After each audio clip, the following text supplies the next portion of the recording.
Kementerian Imigrasi dan Pemasyarakatan di bawah kepemimpinan Agus Andrianto terus mengambil langkah tegas untuk memberantas kejahatan di lembaga pemasyarakatan.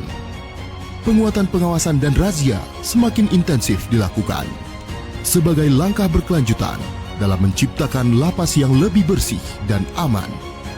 Kasus penipuan atau scamming dengan berbagai modus dan kasus peredaran narkoba di dalam lapas menjadi atensi untuk segera dituntaskan.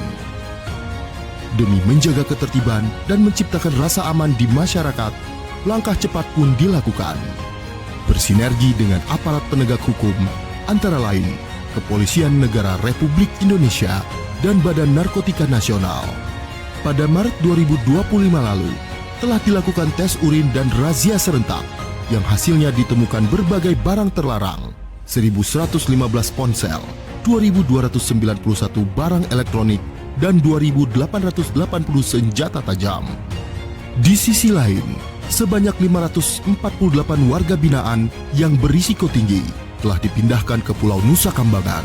Berdasarkan hasil penindakan dan asesmen, narapidana tersebut terindikasi masih mengendalikan peredaran narkoba serta penipuan online dari lapas dan rutan sebelumnya. Selain itu, sepanjang November 2024 hingga April 2025, sebanyak 82 petugas pemasyarakatan pun telah mendapat hukuman disiplin hingga diberhentikan karena terlibat pelanggaran. Dengan detail, 4 orang kepala UPT dinonaktifkan, 14 orang pejabat struktural dinonaktifkan, 57 orang dilakukan pembinaan dan pengawasan, 2 orang petugas ditahan oleh BNNP, 2 orang kepala UPT dalam pemeriksaan, 2 orang pejabat struktural dalam pemeriksaan, dan 1 orang petugas dalam pemeriksaan. Dalam rangka mencegah peredaran alat komunikasi terlarang, Menteri Imigrasi dan Pemasyarakatan pun memanfaatkan perkembangan teknologi informasi digital melalui alat pendeteksi sinyal portable.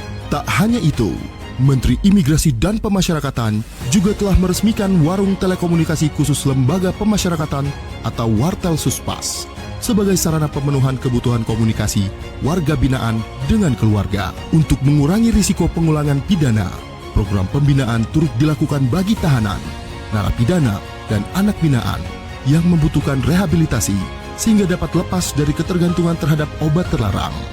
Telah dilakukan screening nafsa terhadap 10.172 warga binaan dan 3.345 diantaranya membutuhkan rehabilitasi.